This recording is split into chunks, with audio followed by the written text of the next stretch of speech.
যে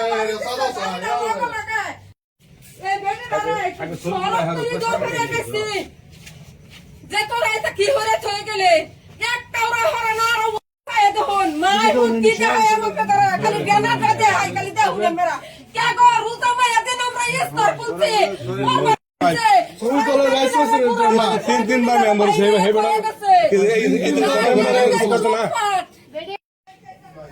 এ আমরা ফেসাল পর এই ইয়া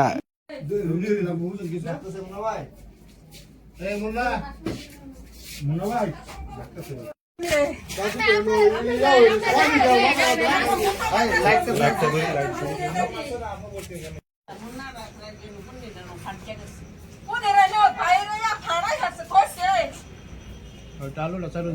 কিচ্ছু লাগতো না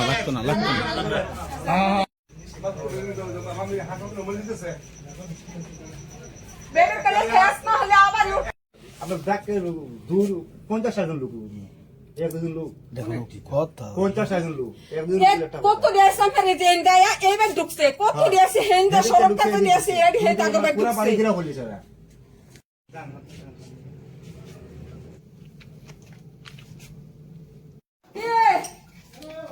লোক আর লোক বিতে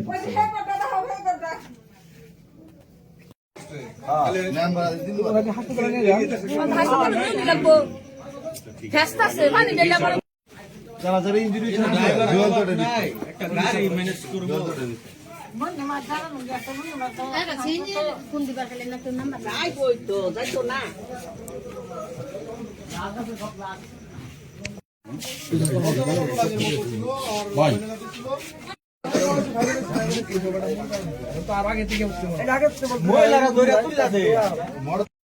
আপনার নাম কি? আমার নাম মেহেদি হাসান মুন্না। আমি পিতা মফিজউদ্দিন, মাতা হইল শেফালি আক্তার। আমাদের মাসুদ কাকার বাসার মধ্যে অতর্কিত ভাবে হামলা হয়েছে। আর এই দিক দিয়ে আসছে 40-50 জন, আর আমার বাসার মধ্যে ওই দিক দিয়ে আসছে 40-50 জন আইসা এরিয়া। তারপরে ভাঙচুর করছে, বাড়ি ভাঙচুর করে এরিয়া করে এরিয়া। টাকা পয়সা ছিল, দাদু অসুস্থ, দাদুর করছে মার দূর করে এরিয়া 6-7 লাখ টাকা ছিল। তারপরে স্বর্ণ অলঙ্কার ছিল, টোটাল মনে হয় 11-12 লাখ টাকার স্বর্ণ আর টাকা পয়সা সহকারে নিয়ে গেছে।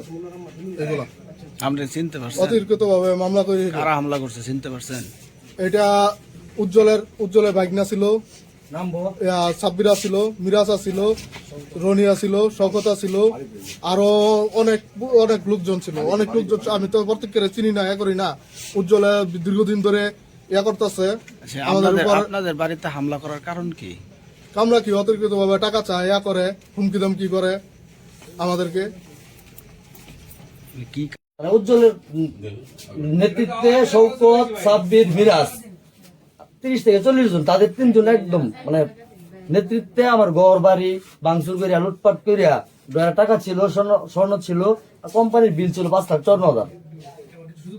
ঠিক আছে, আর স্বর্ণ টর্ণ তো ছিলই, সব দেখতে আছে কি অবস্থা বাড়ি ঘরে কি করছে এরা। আঘাত তো 3 জন মহিলা আহত, আর 2টা ছেলে, আমার বাইসটা, আবার আমার আরেক ছেলে একদম ফাটাই পাচ্ছে বাড়ি দিয়া। আপনি কি চিনতে পারছেন? আমি চিনতে পারছি, উজ্জ্বলের নেতৃত্বে শওকত, সাব্বির, মিরাজ বাড়ি বান্ধিয়া, সবটি বাড়ি বান্ধিয়া হঠাৎ এই অবস্থা করছে ইফতারের পরে অতর্কিত।